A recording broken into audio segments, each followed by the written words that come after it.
बताएं, राम से चल के राम पे आए। प्रेम कोई हम और न जाने, राम से रूठे राम से माने। राम सिया की करुण कहानी, एक है चंदन एक है पानी। राम सिया राम जय जय राम। राम सिया राम जय जय राम। राम राम दोस्तों, मैं हूँ रेनू भाटिया और आप सुन रहे हैं रव कथा presence Valmiki Ramayana as it is.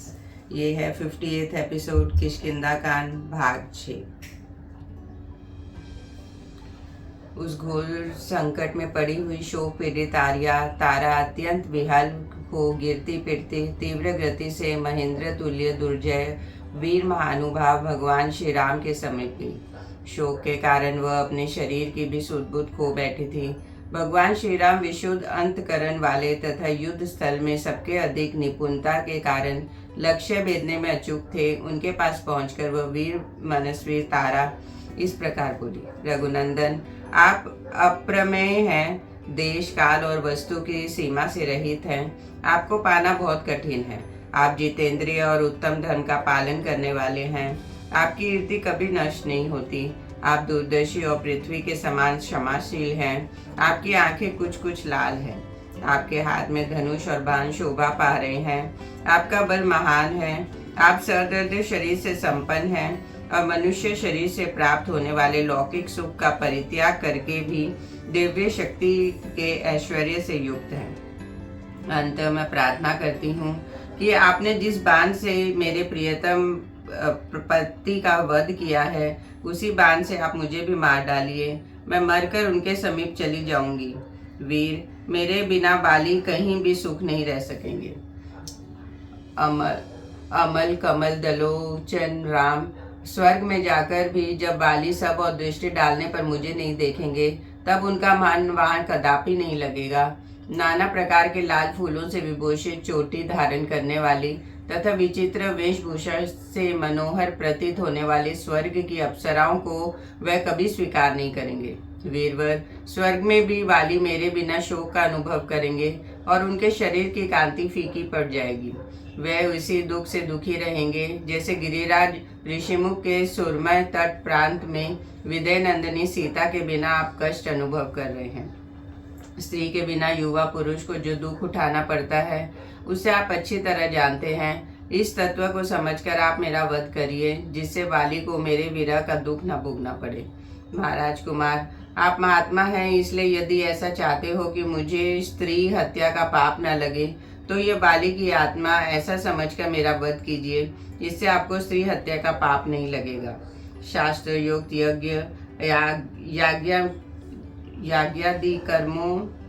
यागादि कर्मों में पति और पत्नी दोनों का संयुक्त अधिकार होता है।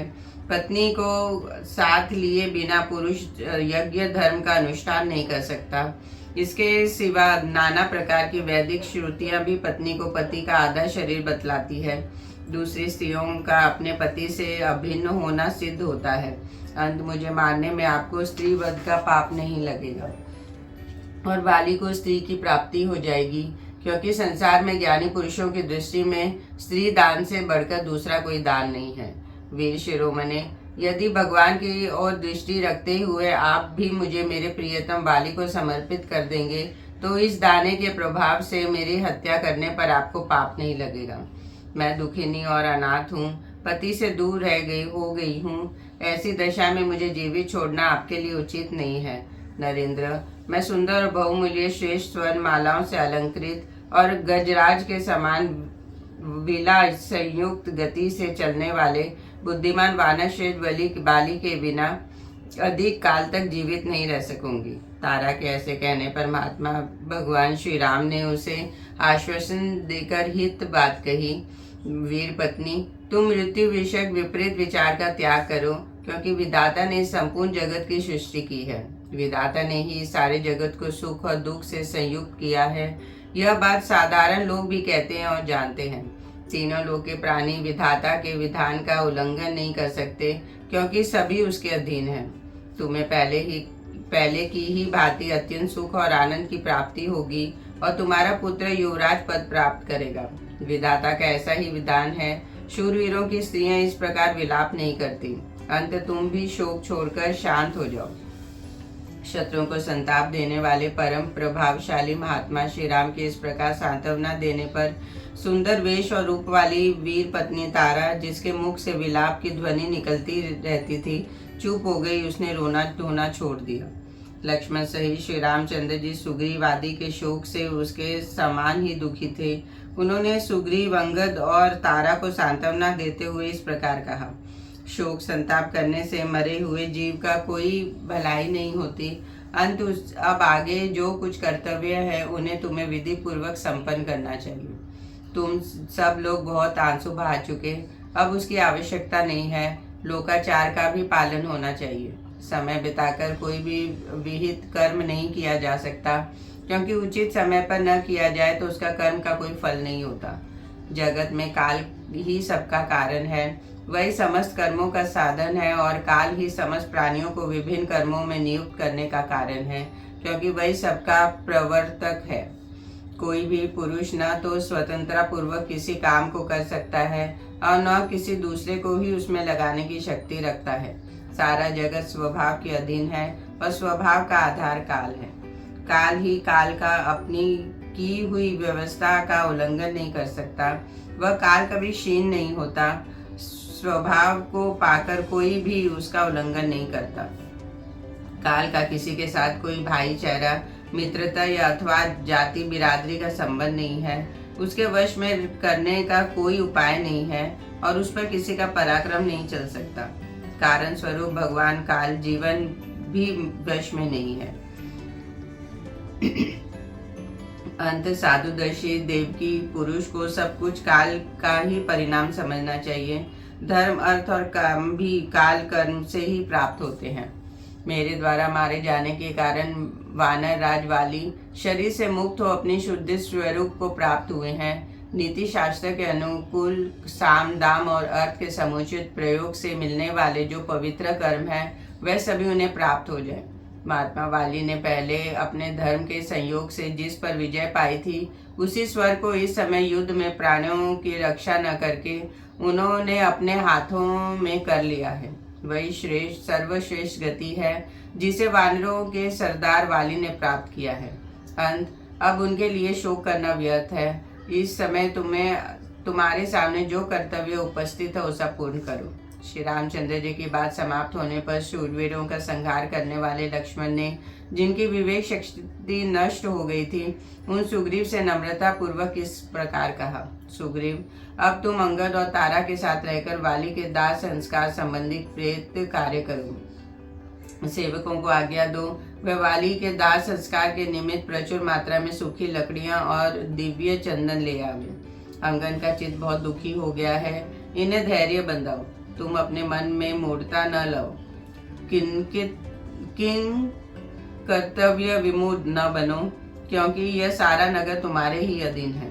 अंगद पुष्पमाला, नाना प्रकार के वस्त्र, घी, तेल, सुगंधित पदार्थ तथा अन्य सामान जिनकी सभी आवश्यकता है स्वयं ले आओ।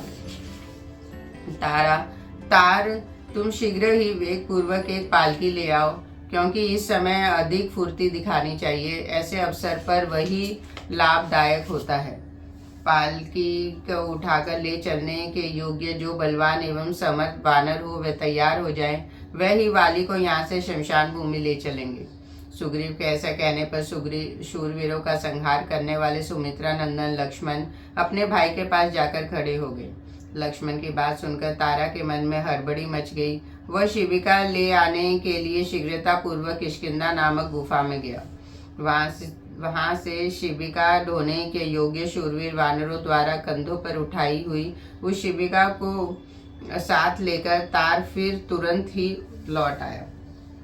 वह दिव्य पालकी की रथ समान बनी हुई थी। उसके बीच में राजा के बैठने योग्य उत्तम आसन था। उसमें शिल्पी द्वारा कृत्रिम पक्षी और वृक्ष बनाए गए थे जो उस पालकी को विचित्र शोभा से संपन्न बना रहे थे।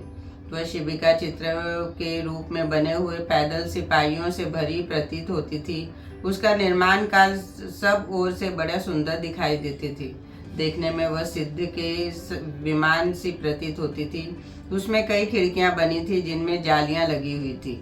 कारीगरों ने उस पालकी को बहुत सुंदर बनाने का प्रयत्न किया था। उसका एक एक भाग बड़ा सुघड़ बनाया गया था।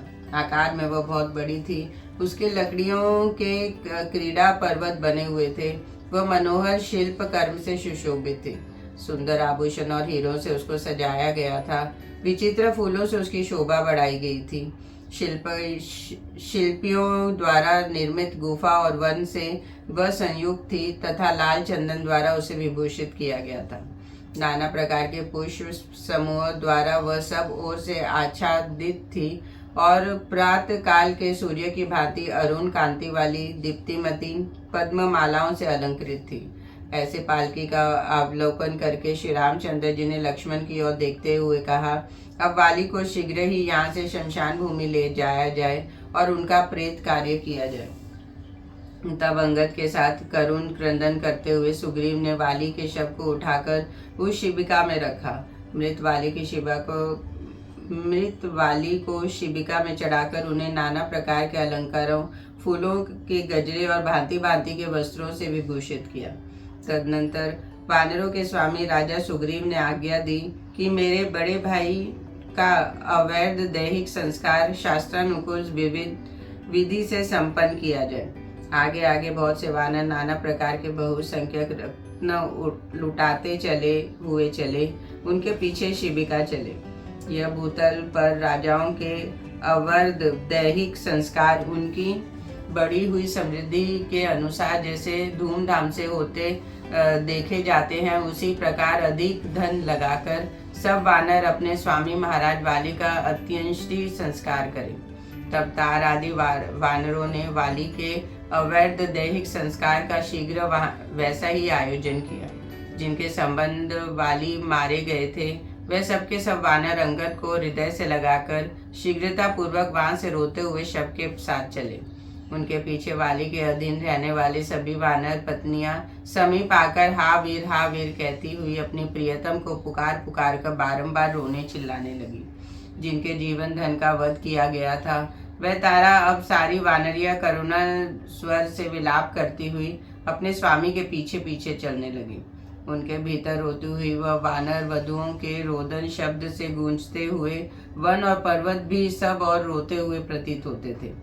पहाड़ी नदी तुंगभद्रा के एकांत तट पर जल से घिरा था। पहुंचकर बहुत से वनचारी वानरों ने एक चिता तैयार की। तदनंतर पालकी ढोने वाले श्रेष्ठ वानरों ने उसे अपने कंधे से उतारा और वह सब शोक मग्न हो एकांत स्थान में जा बैठे।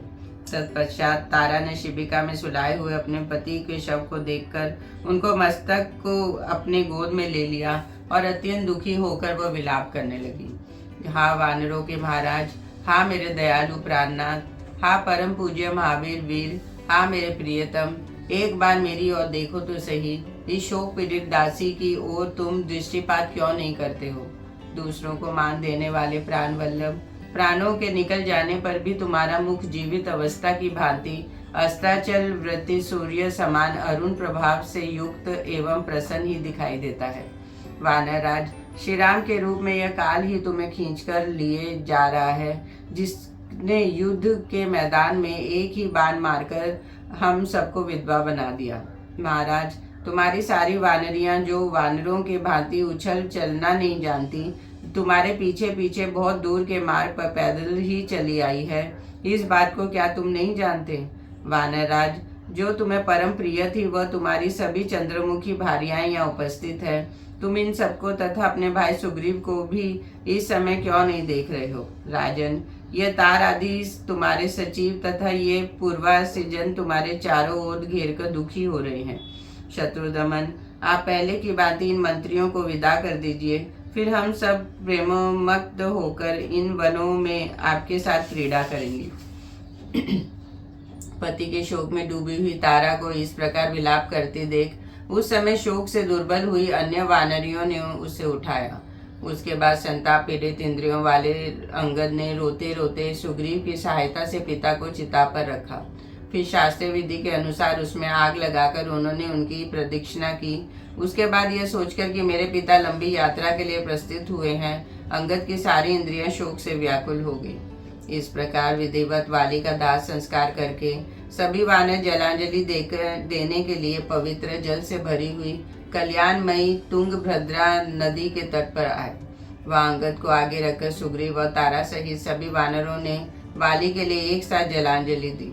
दुखी हुए सुग्रीव के साथ ही उन्होंने समान शोकग्रस्त एवं दुखी हो महाबली श्री राम के वाली के समस्त प्रेत कार्य करवाए।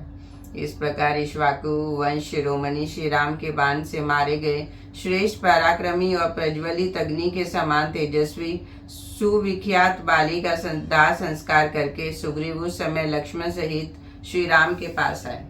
तदनंतर वानर सेना के प्रधान वीर हनुमान आदि भीगे वस्त्र वाले शोक संतप्त सुग्रीव को चारों ओर से घेरकर उन्हें साथ लिए अनायास ही महान कर्म करने वाले महाभाव श्री राम की सेवा में उपस्थित हुए। श्री राम के पास आकर वे सभी वानर उनके सामने हाथ जोड़कर खड़े हो गए, जैसे ब्रह्मा जी के सम्मुख महर्षिगण खड़े होते हैं।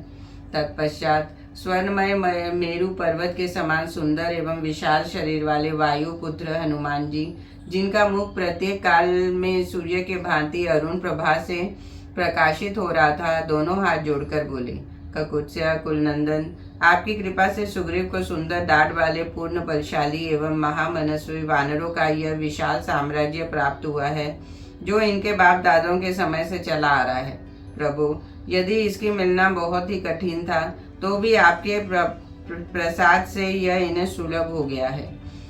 अब यदि आप आज्ञा दें तो ये अपने सुंदर नगर में प्रवेश करके सहृदयों के साथ अपना सब राज कार्य संभालें। ये शास्त्र विधि के अनुसार नाना प्रकार के सुगंधित पदार्थों और औषधियों सहित जल से राज्य पर अभिषेक होकर मालाओं और रत्नों द्वारा आपकी विशेष पूजा करेंगे। अंत आप इस रमणीय पर्वत गुफा किष्किंधा में पधारने की कृपा करें और इन्हें एक राज्य का स्वामी बनाकर वानरों का हर्ष बढ़ावें। हनुमान जी के ऐसा कहने पर शूरवीरों का संहार करने वाले तथा बातचीत में कुशल बुद्धिमान श्री रघुनाथ जी ने उन्हें यह उत्तर दिया, हनुमान सौम्य, मैं पिता की आज्ञा का पालन कर रहा हूँ। अंत 14 वर्ष के पूर्ण होने तक किसी ग्राम या नगर में प्रवेश नहीं करूँगा। वानर श्रेष्ठ वीर सुग्रीव इस समृद्धशालिनी दिव्य गुफा में प्रवेश करें और वहां शीघ्र ही इनका विधि पूर्वक राज्याभिषेक कर दिया जाए। हनुमान से ऐसा कहकर श्री रामचंद्र जी सुग्रीव से बोले, मित्र, तुम लौकिक और शास्त्रीय सभी व्यवहार जानते हो। तुम अंगद सदाचार संपन्न तथा महान बल पराक्रम से परिपूर्ण हो। इसके वीरता कूट कूट के भरी है। अंत तुम इनको भी युवराज के पद पर अभिषिक्त करो। यह तुम्हारे बड़े भाई के ज्येष्ठ पुत्र हैं, पराक्रम में भी उन्हीं के समान है तथा इनका हृदय उदार है। अंत अंगद युवराज पद के सर्वथा अधिकारी हैं। सौम्य, वर्षा कहलाने वाले 4 मास या चौमासे आ गए हैं। इनमें पहले मास ये श्रावण जो जल की प्राप्ति कराने वाला है आरंभ हो गया। सौम्य, यह किसी पर चढ़ाई करने का समय नहीं है, इसलिए तुम अपनी सुंदर नगरी में जाओ। मैं लक्ष्मण के साथ इस पर्वत पर निवास करूंगा। सौम्य सुग्रीव, यह पर्वत की गुफा बड़ी रमणीय और विशाल है। इसमें आवश्यकता के अनुरूप हवा भी मिल जाती है। यहाँ पर्याप्त जल भी सुलभ है और कमल और उत्पल भी बहुत हैं। सखे, कार्तिक आने पर रावण के वध के लिए प्रयत्न करना, यही हम लोगों का निश्चय रहा। अब तुम अपने महल में प्रवेश करो और राज्य पर अभिषेक होकर सहृदय को आनंदित करो। श्री रामचंद्र जी की आज्ञा पाकर वानर श्रेष्ठ सुग्रीव उस रमणीय किष्किंधापुरी में गए जिनकी रक्षा वाली ने की थी। उस समय गोवा में प्रवेश हुए उन वानर राज को चारों ओर से घेरकर हजारों वानर उनके साथ ही गुफा में घुसे। वानर राज को देखकर प्रजा आदि समस्त प्रकृतियों ने एकाग्रचित हो पृथ्वी पर माथा टेककर उन्हें प्रणाम किया। महाबली पराक्रमी सुग्रीव ने उन सबको उठने की आज्ञा दी और उन सब से बातचीत करके वे भाई के सौम्य अंतपुर में प्रवेश हुए। भयंकर पराक्रम प्रकट करने वाले वानर श्रेष्ठ सुग्रीव को अंतपुर में आया देखकर उनके सहृदयों ने उनका उसी प्रकार अभिषेक किया जैसे देवताओं ने अस्त नेत्रधारी इंद्र का किया था। पहले तो वह सब लोग उनके लिए स्वर्ण भूषित श्वेत छत्र, सोने की डांडी वाले 2 सफेद चंवर, सब प्रकार के रत्न, बीज और औषधियाँ, दूध वाले वृक्षों की नीचे लटकने वाली जटाएं, श्वेत पुष्प, श्वेत वस्त्र, श्वेत अनुलेपन, जल और थल में होने वाले सुगंधित फूलों की मालाएं, दिव्य चंदन, नाना प्रकार के बहुत से सुगंधित पदार्थ, अक्षत, सोना, कंगनी, मधु, घी, दही, व्याघ्र चर्म, सुंदर और बहुमूल्य जूते, अंगराग, गोरोचन और मैनशील आदि सामग्री लेकर वहां उपस्थित हुए। साथ ही हर्ष से भरी हुई 16 सुंदर कन्याएं भी सुग्रीव के पास आई। तदनंतर उन सबने श्रेष्ठ ब्राह्मणों को नाना प्रकार के रत्न, वस्त्र और भक्ष्य पदार्थों से संयुक्त करके वानर श्रेष्ठ सुग्रीव का विधि पूर्वक अभिषेक कार्य आरंभ किया। मंत्रवेता पुरुषों ने वेदी पर अग्नि की स्थापना करके उसे प्रज्वलित किया और अग्नि वेदी के चारों ओर कुश बिछाए। फिर अग्नि का संस्कार करके मंत्रपुक्त हविष्य के द्वारा प्रज्वलित अग्नि में आहुति दी। तत्पश्चात रंग बिरंगी पुष्पमाला से सुशोभित रमणीय अट्टालिका पर एक सोने का सिंहासन रखा गया और उस पर सुंदर बिछौना बिछाकर उसके ऊपर सुग्रीव को पूर्वाभिमुख करके विधिवत मंत्रोच्चारण करते हुए बिठाया गया। इसके बाद श्वेत वानरों ने नदियां, नदों, संपूर्ण दिशाओं के तीर्थों और समस्त समुद्रों से लाए हुए निर्मल जल को एकत्र करके उसे सोने के कलश में रखा। फिर गज, ग्वाक्ष, गवाय, शरभ, गंधमादन, मैनद, विविध हनुमान और जामवन ने महर्षियों के बताई हुई शास्त्रालोक विधि के अनुसार स्वर्णमय कलशों में रखे हुए स्वच्छ और सुगंधित जल से सांड के सिंगों द्वारा सुग्रीव का उसी प्रकार अभिषेक किया जैसे वसुओं ने इंद्र का अभिषेक किया था। सुग्रीव का अभिषेक हो जाने पर वहां लाखों की संख्या में एकत्रित हुए समस्त महामनस्वी श्रेष्ठ वानर हर्ष से भरकर जय घोष करने लगे। श्री रामचंद्र जी की आज्ञा का पालन करते हुए वानर राज सुग्रीव ने अंगद को हृदय से लगाकर उन्हें भी युवराज के पद पर अभिषेक कर दिया। अंगद का अभिषेक हो जाने पर महामनस्वी दयालु वानर साधु साधु कहकर सुग्रीव की सराहना करने लगे। इस प्रकार अभिषेक होकर किष्किंधा में सुग्रीव और अंगद के विराजमान होने पर समस्त वानर परम प्रसन्न हो महात्मा श्री राम और लक्ष्मण की बारंबार स्तुति करने लगे। उस समय पर्वत की गुफा में बसी हुई किष्किंधापुरी हर्षपुष्ट पूर्वासियों से व्याप्त और ध्वजा पताकाओं से सुशोभित होने के कारण बड़ी रमणीय प्रतीत होती थी। वानर सेना के स्वामी पराक्रमी सुग्रीव ने महात्मा श्री रामचंद्र जी के पास जाकर अपने महाअभिषेक का समाचार का निवेदन किया और अपनी पत्नी रूमा को पाकर उन्होंने उसी प्रकार वानरों का साम्राज्य प्राप्त किया जैसे देवराज इंद्र ने त्रिलोकी का। जब वानर सुग्रीव का राज्याभिषेक हो गया और वे किष्किंधा में जाकर रहने लगे, उस समय अपने भाई लक्ष्मण के साथ श्री राम जी प्रस्त्र वन गिरी पर चले गए। वहाँ चीतों और मृगों की आवाज गूंजती रहती थी।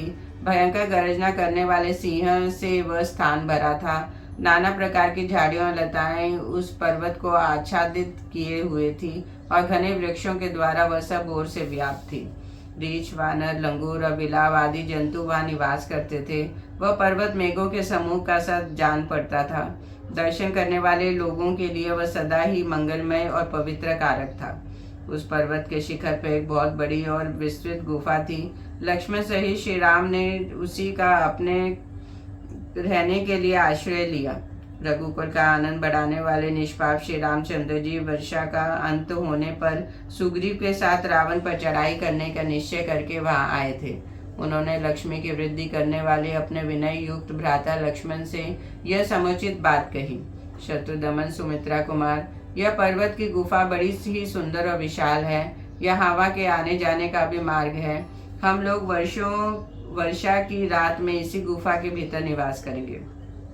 राजकुमार, पर्वत का यह शिखर बहुत ही उत्तम और रमणीय है। सफेद, काले और लाल हर तरह के प्रचंड खंड इसके शोभा बढ़ा रहे हैं।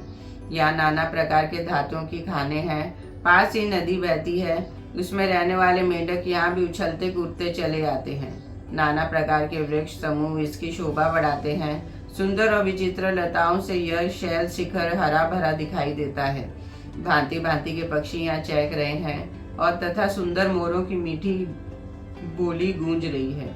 मालती और कुंद की झाड़ियाँ, सिंधुवार, शिरीष, अम्बन, अर्जुन और सरज के फूले हुए वृक्ष इस स्थान की शोभा बढ़ा रहे हैं। राजकुमार, यह पुष्करिणी खिले हुए कमलों से अलंकृत जो बड़ी रमणीय दिखाई देती है, यह हम लोगों की गुफा से अधिक दूर नहीं है।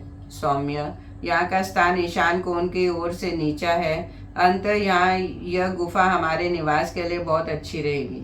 पश्चिम दक्षिण के कोण की ओर से ऊंची वह गुफा हवा और वर्षा से बचने के लिए अच्छी होगी।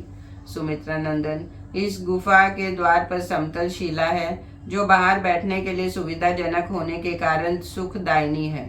यह लंबी चौड़ी होने के साथ ही खान से काटकर निकाले हुए कोयलों की राशि के समान काली है। तात देखो, यह सुंदर पर्वत शिखर उत्तर की ओर से कटे हुए कोयलों की राशि और घुमड़े हुए मेघों के समान काली दिखाई देती है।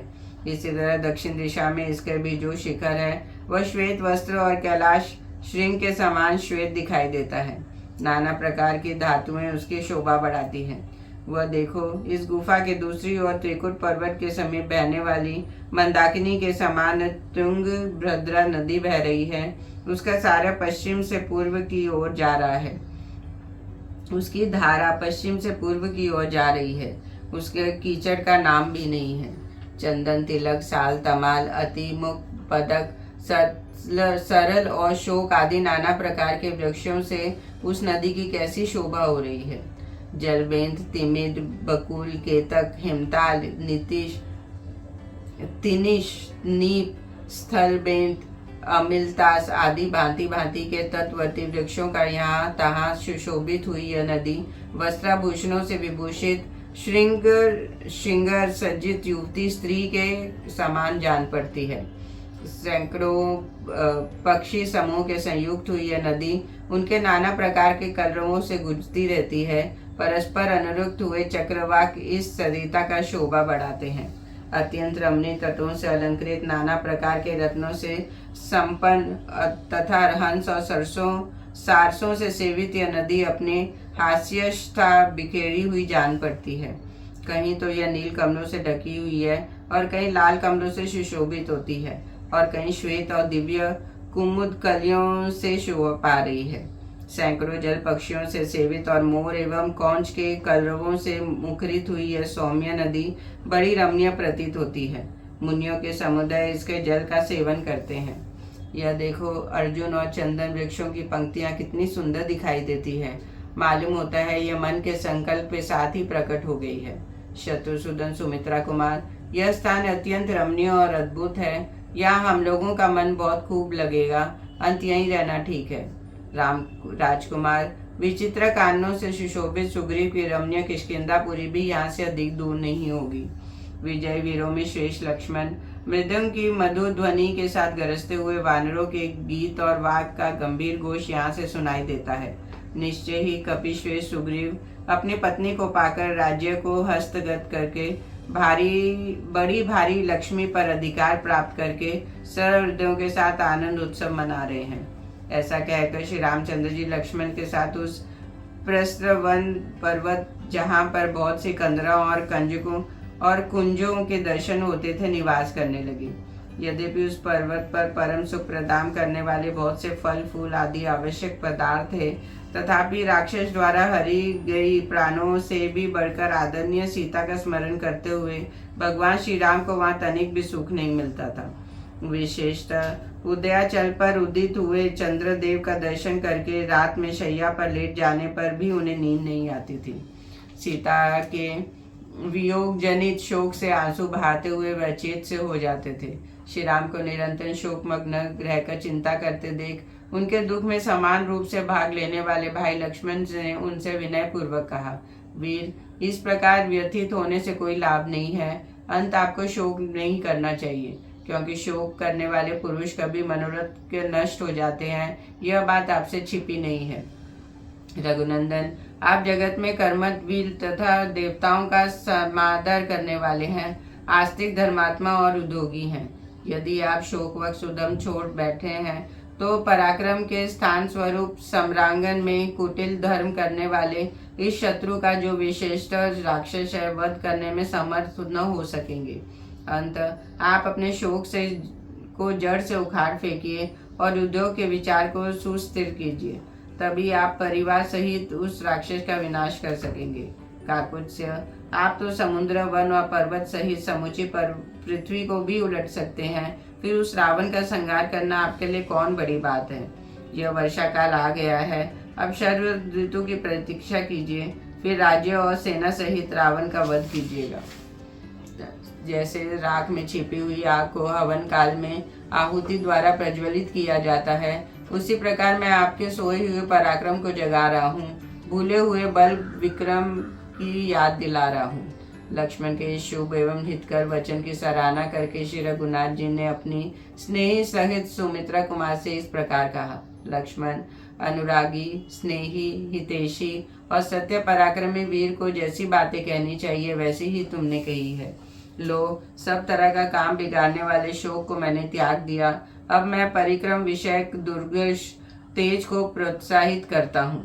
तुम्हारी बात मान लेता हूँ। सुग्रीव के प्रसन्न होकर सहायता करने और नदियों के जल के स्वच्छ होने की बात देखता हुआ मैं शरद काल की प्रतीक्षा करूंगा।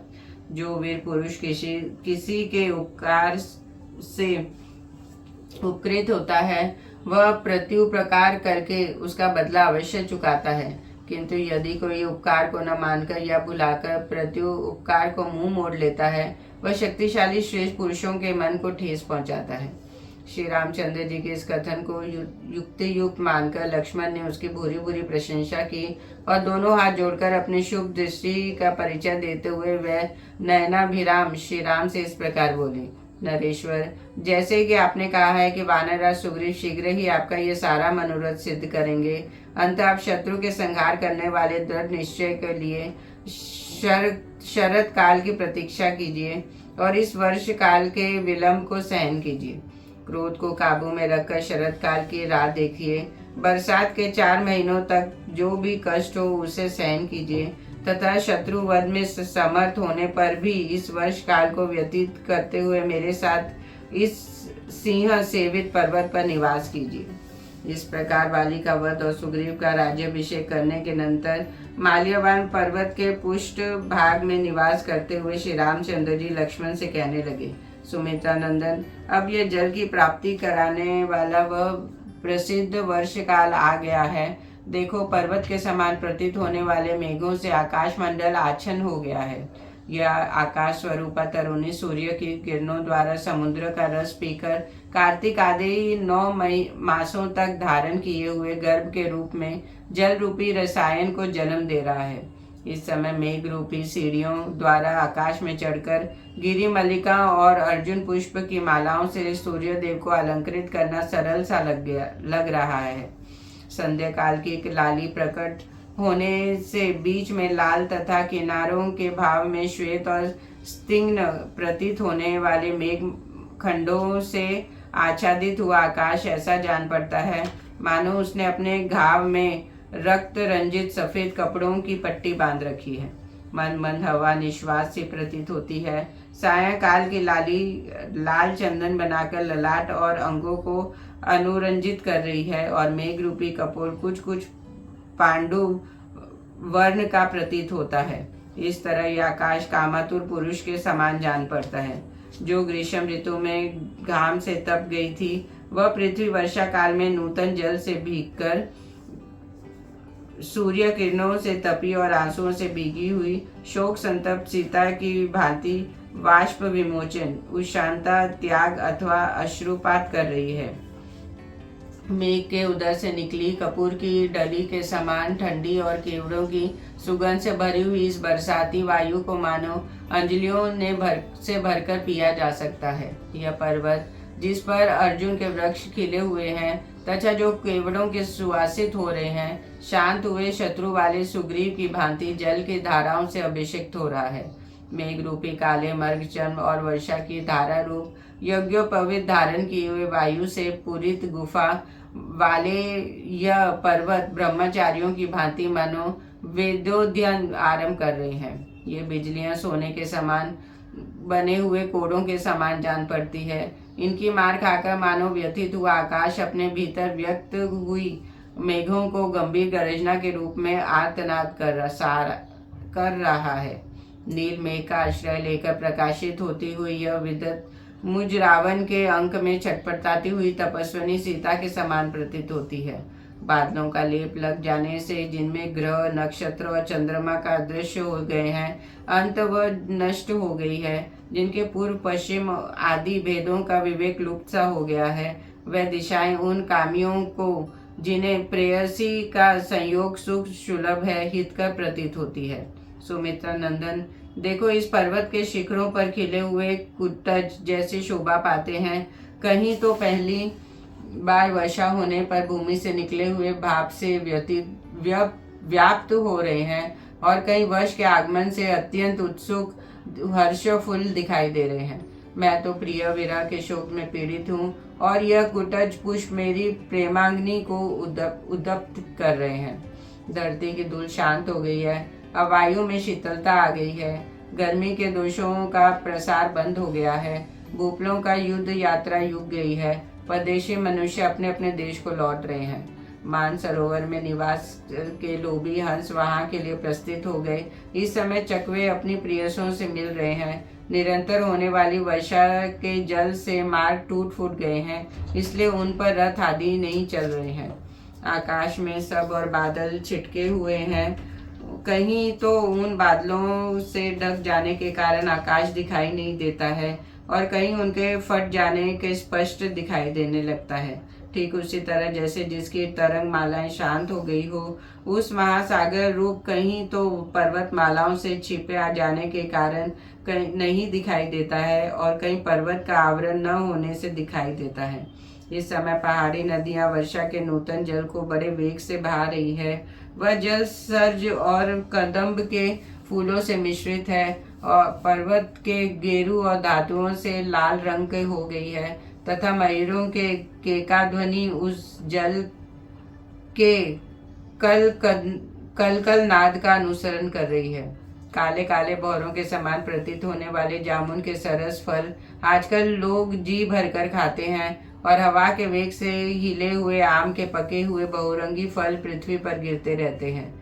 जैसे युद्ध स्थल में खड़े हुए मतवाले गजराज उच्च स्वर से चिंगारते हैं, उसी प्रकार गिरिराज के शिखरों की सी आकृति वाले मेघ जोर जोर से गरजना कर रहे हैं। चमकती हुई बिजलियां इन मेघ रूपी गजराजों पर पताकों के समान फहरा रही है और बगलों की पंक्तियां माला के समान शोभा देती है। देखो, अपहरण काल में इन वेनों की शोभा अधिक बढ़ जाती है। वर्षा के जल से इनमें हरी हरी घासें बढ़ गई है। जून के जून मोरे और अपना नृत्योत्सव आरंभ कर दिया है और मेघों ने उन पर निरंतर जल बरसाया है। बंग पत्तियों से सुशोभित ये जलधर मेघ जल का अधिक भार ढोते और गरजते हुए बड़े बड़े पर्वत शिखरों पर मानो विश्राम कर रहे हैं। जय श्री राम।